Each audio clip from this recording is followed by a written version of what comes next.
एक ऐसी चुड़ैल जो शादीशुदा जोड़ों को उनकी सुहागरात के दिन मौत के घाट उतार देती थी। आखिर कौन है ये संग चुन्नी चुड़ैल? कौन सा राज छुपा है उस चुड़ैल के पीछे? क्या कोई शादीशुदा जोड़ा बच पाएगा?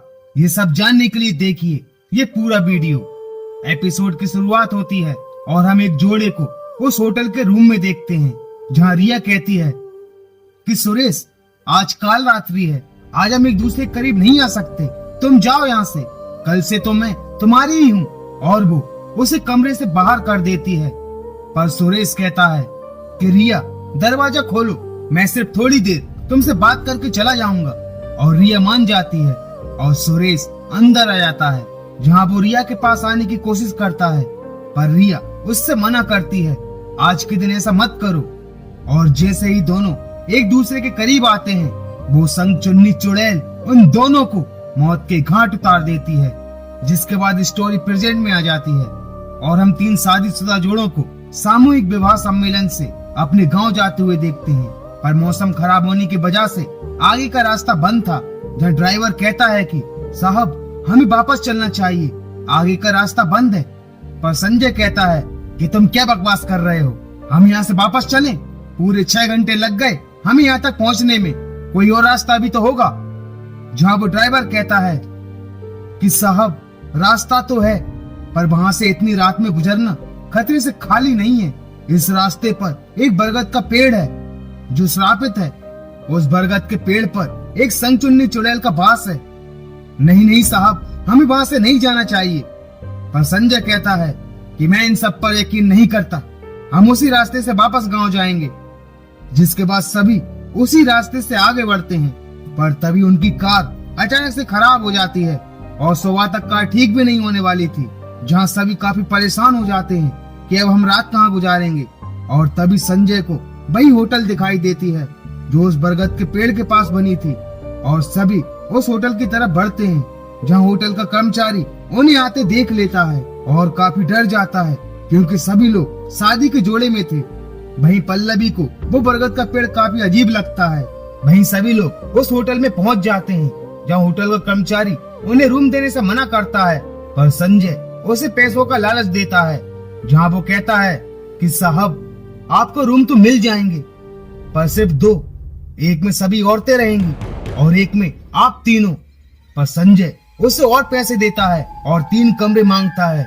पर वो कहता है कि देखो साहब, ये गांव श्रापित है, यहाँ एक चुड़ैल का श्राप है जो किसी भी शादीशुदा जोड़े को उनकी पहली रात को मौत के घाट उतार देती है, अगर वो शादीशुदा जोड़ा एक दूसरे के करीब आए तो। इसीलिए इस गांव में कोई भी जोड़ा अपनी पहली रात एक दूसरे से अलग रहता है। इसलिए मैं आपको सिर्फ 2 कमरे दे रहा हूँ। पर संजय उसे और पैसे देता है और वो कर्मचारी उन्हें 3 रूम दे देता है।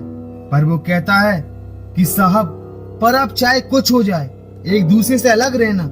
और सभी अपने अपने रूम में चले जाते हैं। वहीं संजय श्रुति के करीब जाने की कोशिश करता है, पर श्रुति उससे मना करती है कि आज ही की तो बात है, हम कल तो एक ही हो जाएंगे। उस कर्मचारी ने क्या कहा था कि आज की रात काल रात्रि है, नहीं नहीं, आज हम कुछ नहीं करेंगे। पर संजय नहीं मानता। जहाँ श्रुति बहाना बना देती है कि मेरे 2 दिन चल रहे हैं, जिससे नाराज होकर संजय बाहर आ जाता है। और जब वो बाहर आता है तो काव्य अकेली बैठी रो रही थी। जहाँ संजय कहता है कि क्या हुआ, आप रो क्यों रही हैं? यहाँ काव्य बताती है कि मेरी बड़ी बहन पल्लवी की वजह से मेरी शादी इस सोम से करवा दी गई, जो सही से चल भी नहीं सकता, और खुद ने उस सुनील से शादी कर ली। मेरे घर वालों ने मेरी पूरी जिंदगी इस अपाहिज के साथ खराब कर दी, और वो भी कमरे में जाते ही सो गया। जहाँ संजय मन में सोचता है कि बेटा, अच्छा मौका है, मेरी बीबी मुझे पास नहीं आने दे रही और इसका पति इससे दूर है, मौका अच्छा है, फायदा उठा ले। और वो काव्या के पास चला जाता है जहाँ काव्या भी उसे कुछ नहीं कहती। वहीं सुनील और पल्लवी उस कर्मचारी की बात मानते हैं और एक दूसरे से अलग रहते हैं। जहाँ सुनील कहता है कि मैं जानता हूँ काव्या को सोम पसंद नहीं है, पर समय के साथ वो भी एक दूसरे को पसंद करने लगेंगे। पर मैं तुमसे बहुत प्यार करता हूँ और मैं तुम्हारे ऊपर कभी भी कोई आंच नहीं आने दूंगा। वहीं संजय और काव्या एक दूसरे के साथ काफी एंजॉय कर रहे थे और वो संग चुन्नी चुड़ैल इसी का इंतजार कर रही थी वहीं जब संजय काफी देर तक श्रुति के पास नहीं आता तो वो सीधा सुनील के पास पहुंच जाती है और कहती है कि सुनील, संजय पिछले 1 घंटे से गायब है, पता नहीं कहाँ गया। और जब सुनील बाहर जाकर ढूंढता है तो वो उसे कहीं नहीं मिलता और सोम से पता चलता है कि काव्या भी काफी देर से गायब है। वही दोनों एक दूसरे के करीब आने की कोशिश कर रहे थे जब संजय कहता है कि जब अंदर इतने सारे रूम खाली हैं तो हम बाहर क्या कर रहे हैं, चलो कमरे में चलते हैं। वही सुनील को जब कोई नहीं मिलता तो वो उस कर्मचारी के साथ दोनों को ढूंढने लगता है। वहीं जब दोनों एक दूसरे के करीब आने की कोशिश करते हैं तो वो संग चुन्नी चुड़ैल वहां आकर दोनों को मौत के घाट उतार देती है। और उनकी चीख की आवाज सुनकर जब सभी उस कमरे में जाते हैं तो उन्हें कोई नहीं मिलता, जहां वो कर्मचारी कहता है कि साहब, ये सब उस चुड़ैल का ही काम है, मैं अभी इस गांव के विष्णु तांत्रिक को बुलाता हूँ। और तभी श्रुति के चीखने की आवाज आती है और जब सभी बाहर जाकर देखते हैं तो सबकी आंखें फटी की फटी रह जाती हैं। वो देखते हैं कि उस बरगद के पेड़ पर संजय, काव्या और उस ड्राइवर की लाशें टंगी हैं, जहां वो कर्मचारी कहता है कि साहब, अब हम सबको वो विष्णु तांत्रिक ही बचा सकता है। और जैसे ही वो संग चुन्नी चुड़ैल सभी को मारने वाली होती है कि तभी वो तांत्रिक वहां आकर सभी को बचाकर एक कमरे में ले जाता है, जहां वो तांत्रिक कहता है कि साहब, इस गांव पर उस चुड़ैल का श्राप है, या कोई भी शादीशुदा जोड़ा शादी की पहली रात एक दूसरे के करीब नहीं आ सकता। अगर ऐसा हुआ तो वो चुड़ैल दोनों को मौत के घाट उतार देती है। यहाँ सुनील कहता है कि बाबा, आखिर ये चुड़ैल है कौन? और यही हमें उस चुड़ैल के उस राज का पता चलता है। वो तांत्रिक कहता है कि उसका नाम संग चुन्नी था, पर वो खूबसूरत नहीं थी जिससे उसकी शादी नहीं हो पा रही थी।